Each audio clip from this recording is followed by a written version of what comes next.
Hello, everybody, and welcome back to The Howl. My name is Ryan Antonucci, and today I sat down with Mr. Christopher Chiakulas, the post-secondary counselor here at Hersey, to discuss college options for Hersey students. On today's episode, we talked about choosing which college is right for you and how to navigate certain things like scholarships and financial aid. We thank you for tuning in, and I hope you enjoy this episode. Hello, everybody, and welcome back to The Howl. My name is Ryan Antonucci, and we are very excited to have Christopher Chiakulas, the college and counselor, here in the Dispatch Podcast studio, powered by Jets Pizza. How are you doing? Good. How are you? Yeah, thanks for having me. No problem. So we'll jump into it right away. Okay, so I have a lot of questions. So all right. Brace yourself. Also, this is our first time doing this podcast setup, so I hope you guys enjoy it. It's brand new, nice. So let's start. There are many college options out there. How do you guide students to know what college is right for them? Sure. Yeah, there's definitely a lot of options. There's about 4,000 colleges in the United States, so it can be a pretty daunting task. So we really start by having students go through what we call the 5 Ps of the process. And that starts with just thinking about yourself, the person, number one. Like, what kind of student are you? What environment are you looking for? What are your strengths? What are your interests, your needs in a school, and kind of who might you want to go to school with?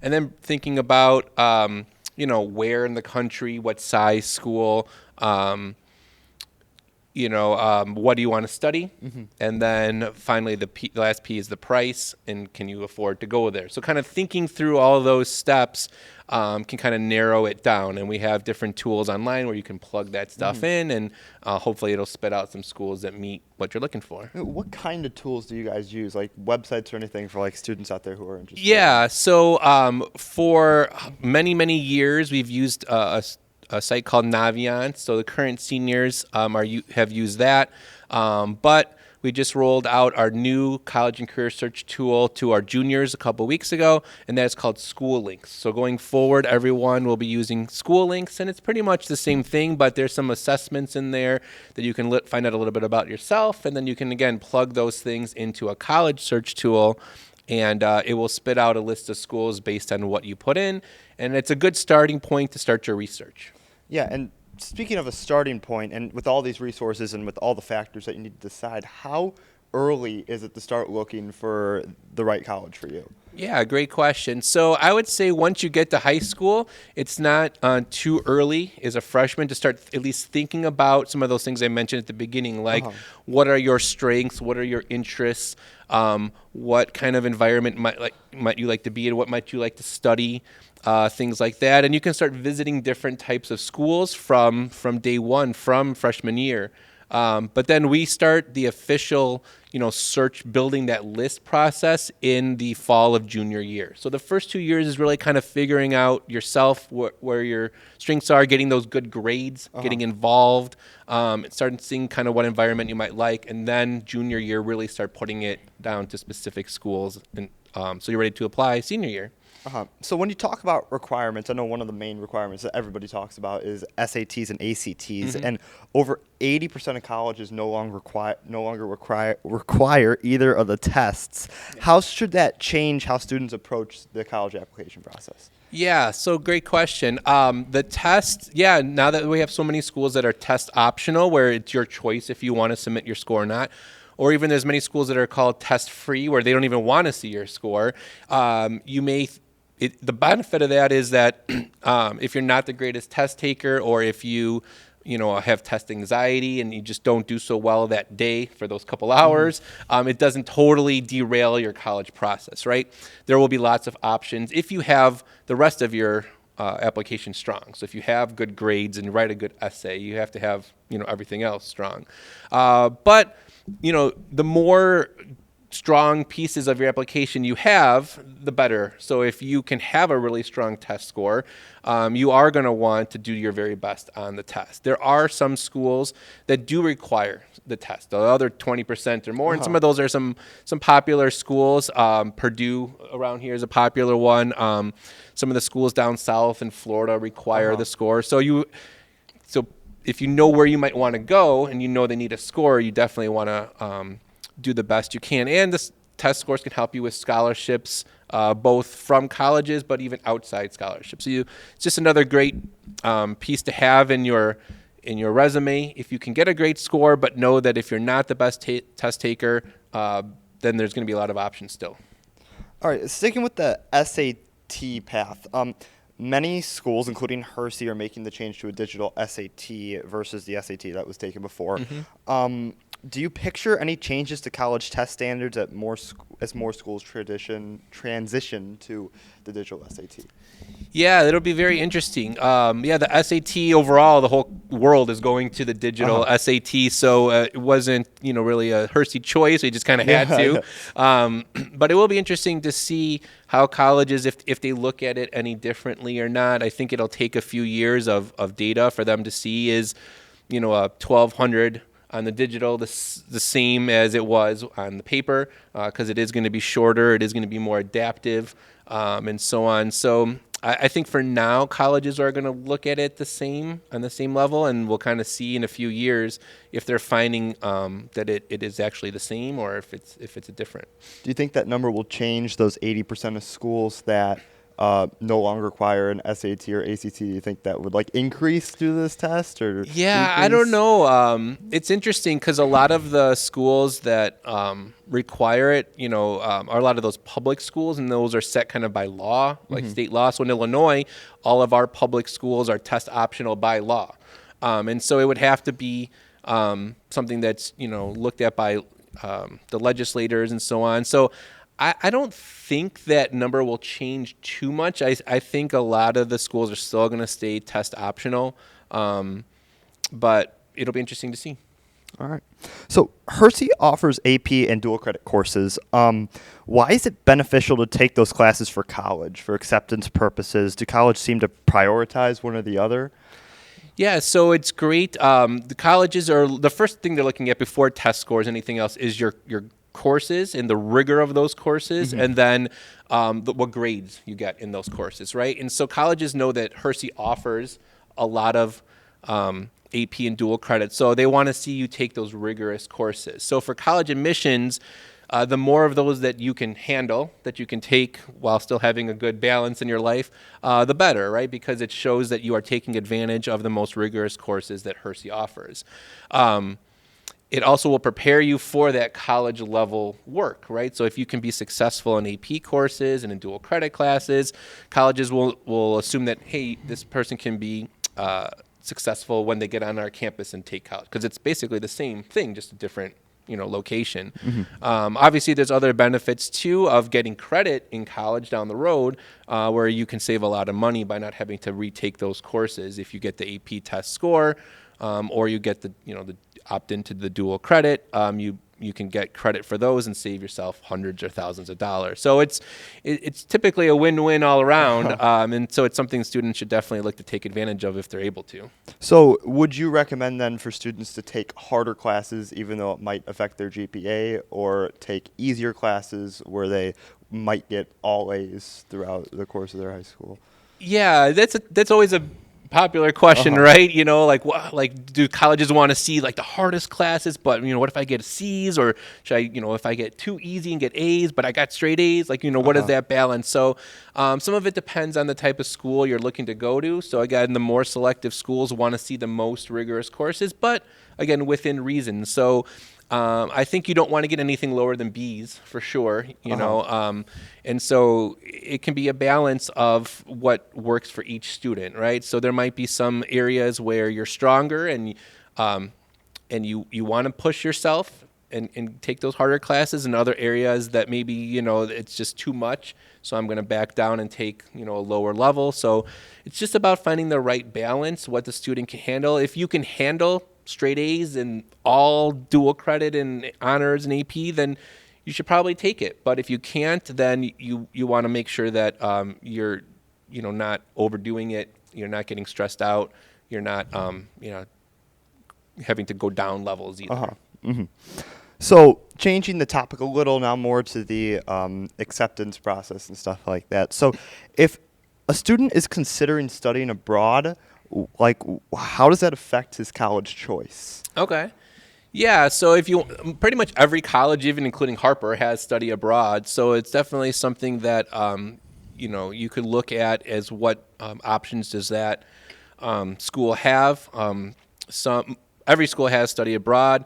If you want to study abroad in your particular major, you might want to find a school that has that, or if there's a certain place you want to go. But yeah, it's definitely something that you could look at. Some colleges have you start off studying abroad even the first semester before you come back to campus.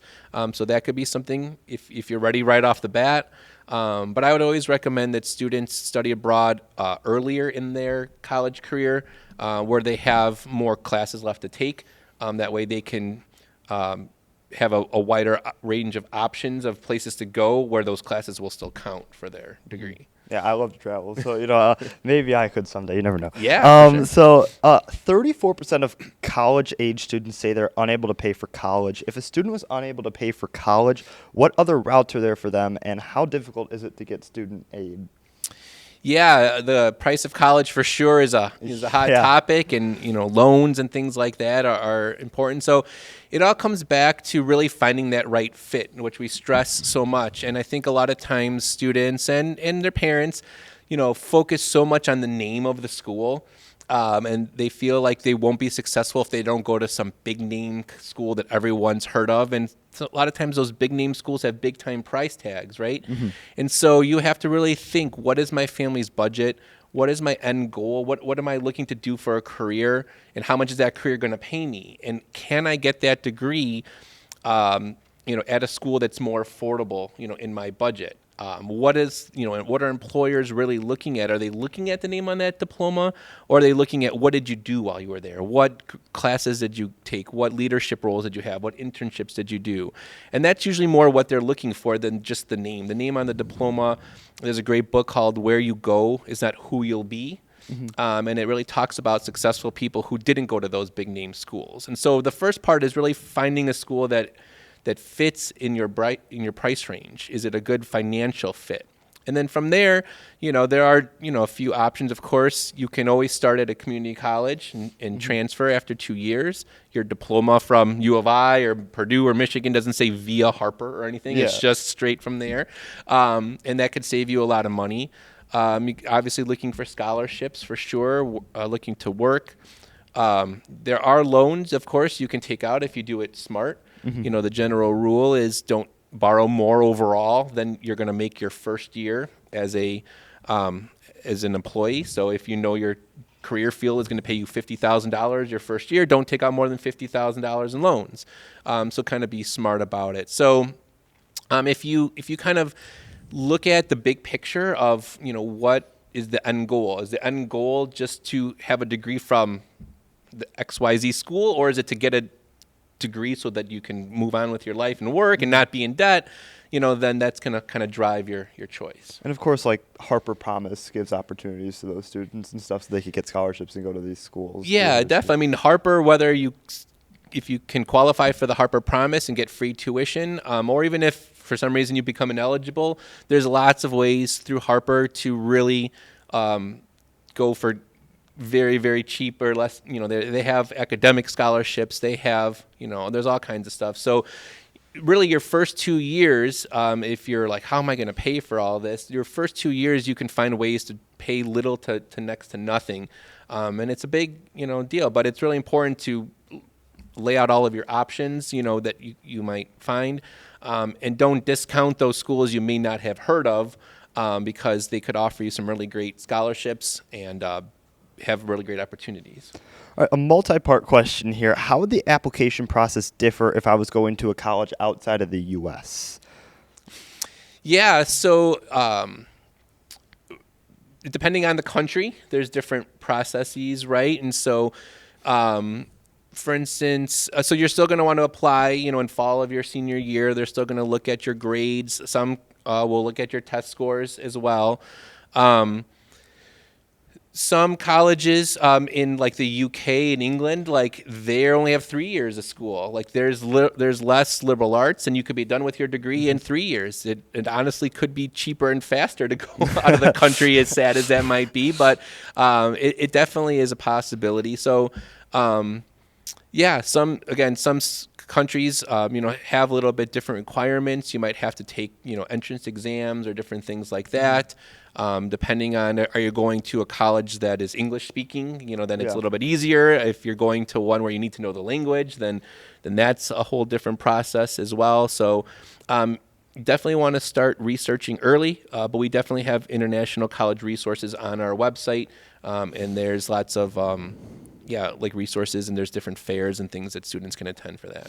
Uh-huh. And would that affect getting a job at all, like in the U.S. with an international degree? Yeah, so it depends on what you want to go into, right? So if you want to go into something like business or engineering or whatever, where you're learning basically whatever the skill is, it shouldn't impact you, too much. Now, if you want to be a teacher or a nurse or something medical where you need a license, Uh-huh. Then you would have to see, does the state that you're going to go into recognize that degree? And can you easily transfer that over or get the license within your state versus, like we don't recognize that country or that institution. So it definitely is a little extra layer of research to make sure that it is going to transfer back. So many juniors and seniors are currently visiting schools across the U.S. Seniors are currently applying for colleges. What schools do you normally recommend for students? So It's a difficult question. Yeah, so I'm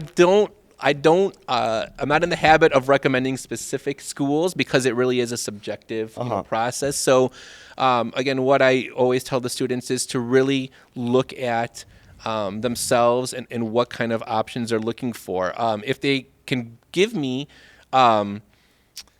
specifics of, I'm looking for a big size urban school with this many students that has this, in this area, I can help them identify some options based on the criteria. But I never answer a question of like, what is a good school for business, or what are some good schools in Illinois for engineering? Like that is, more subjective, and you have to look more at the student as well. But, there are I think there's over 200 colleges within 2-hour drive of here, or 100. There's like 140 colleges, I believe, within a 2-hour drive of here. So there's a lot of options to go visit and check out different ones. And so I can always, suggest, some visiting options to get an idea if they're just getting started. What's like the current trend right now in schools that people are going to? Yeah, so the trend for this year's senior class for applying is seems to be the Southeast. So the Carolinas, Tennessee, Georgia, Alabama, Florida. We have a lot of students applying to those areas. Whether they attend there or not is another story because a lot of those schools are pretty expensive. If they're out-of-state public schools, it's expensive to go out-of-state to a public school. And so for the last, 5 years or so that I've been here, our top 10 list has always been in the Midwest still. Illinois, number 1, Iowa, Indiana. Students still stay local Midwest because not only is the tuition and cost of attending more money at some of those out-of-state schools, but then you're just far from home. So traveling back and forth, the cost of that adds as well. So it's, something to think of. It sounds nice on a cold, 28-degree morning when it's snowing. Yeah, I want to go to Florida. But when you kind of dive deeper into all the costs and that kind of stuff, it kind of changes your decision in the end sometimes. Yeah, my mom went to Marquette, and she kind of wishes sometimes she went to a more southern school because it was cold sometimes. And also everybody who I talk to, I feel like either goes to Illinois or wants to go to Illinois. Like it's always like a hot school around here. So you might not know the answer to this question. It's just a scenario that I heard. I heard about scenarios where students get accepted into schools but must take a gap year before attending the college. Is it easier to get into more prestigious schools if you do take a gap year? Or a school that's one of your first choices, like do you recommend it if it's like you get accepted but not for this year, next year? Yeah, so that's kind of like where some schools will say, go study abroad the first semester, or start in January, or take a gap semester. So that has happened, and if it's the student's top choice and they're willing and able to take that gap year or go study abroad or do something else that first semester or first year, if it means they get back to the school they want, that's something they could definitely look into. If they're like, you know what, I would rather just get started with my classes, I'm not ready for all that yet, yeah, then they might want to, pick another route. So, yeah, some of those selective schools are doing that. It affects their admit rate and all this other stuff, and so it's kind of a difficult thing to kind of explain why they do it. But yeah, that is a thing, and if it's your route, if it's the route you're willing to take to get to the school that's the right fit for you, then yeah, it's an option for sure. So speaking of like application stuff like that, I've heard terms in the application process like regular decisions, early action applications, rolling admissions. Can you define the terms for me? Yeah, it can get confusing. So the two that are most confusing are early decision and early action, because they both have the word early in it. So as you would expect, those you apply earlier in senior year. So you typically by November 1st is like the popular deadline. Early decision is a binding agreement. So if you apply to a school early decision, you are telling that school that you are my number one choice. I don't love any other schools more than you. If you admit me, I promise you I will go, and I'll promise so much that I'm going to sign my name. My parent is going to sign their name. Their counselor is going to sign the name. And once you admit me, I'm withdrawing from any other school I've been admitted to, and that's it. My search is done. So this is a way that can get you into some of those more selective schools a little bit easier. The admit rate is a little bit easier for certain schools because you're promising to go there. But on the flip side, you have to make sure that two things I always tell students: have you visited the school first to make sure you know you would enjoy being there? Because if you've never been there before, it's like buying a house, never seeing it, or getting married to somebody that you've never met in person, right? It's kind of risky, and that you can afford it, because once you tell them you're going there, they're going to say, okay, great, here's the bill. And so you should do a net price calculator and estimate what the cost will be. So we really only have every year maybe 15 to 20 students apply early decision because it is so binding. Early action is just you apply early and you get your decision early, like usually before winter break. And that's the ideal one because it's your better chance to get in, but you still have until May 1st to make a final decision. And so, again, with the early action, you apply by a certain date, and then they usually give you the decision on a certain date. Rolling admissions is just they accept applications whenever, and then as you apply, as they get a chance to review it, they will give you your answer. So in some schools, you could apply today, and they might tell you in next week already. And then regular decision is kind of this just a later deadline than early action, and then they'll tell you your decision a little bit later, too. All right. So final question here. How would my college application differ if a student was an undocumented citizen, an illegal immigrant, had a criminal record, or any other complicating factors? Yeah, so the criminal record is interesting because as a school, we really don't divulge that information on behalf of the student. That would be up for the student. And so if they did a background check or something like that on their own, they may have concerns about that depending on what it was. So that would kind of be between the student and the school for the most part. If the student is undocumented or a non-citizen, then it kind of also depends on the state. So Illinois is very friendly to undocumented students. They can go to any school. They would count still as a resident, so they would not be paying. They would be paying like the in-state or domestic fee versus if you were an international student, it's a little bit different. So they would not be considered an international student. They would be considered a resident because they graduated from an Illinois school. In Illinois, when undocumented students cannot do, in any state, they cannot do the FAFSA, but Illinois has the alternative application for Illinois financial aid. So in Illinois, those students could possibly get MAP grant money to go to school. And so it would just be, depending on the state, other states aren't as easy to go to, but there shouldn't be any schools that I'm aware of that a student couldn't go to. It's just part of how they apply. Hopefully they're still seen as a domestic student, and what kind of aid they might get could differ. So a lot of undocumented students stay in Illinois because of the ease of applying and because there's potential for financial aid. All right. Well, in summary, it's a complicated process, but Mr. Chiakulas has stuff on his website. You have forums. You have everything to help students with this stuff. So go visit him. Yeah, come talk to me. Come look at our website. Follow us at Life After Hersey on social media, and we'll get you through the process. All right. Well, that's it for today's show. Thanks to Mr. Chiakulas, and thanks to our viewers for tuning in. Also, thanks to our sponsor, Jet's Pizza, right over here on Rand Road. That will do it for today's episode. I'm Ryan Antonucci. Thanks again, and see you on the next episode.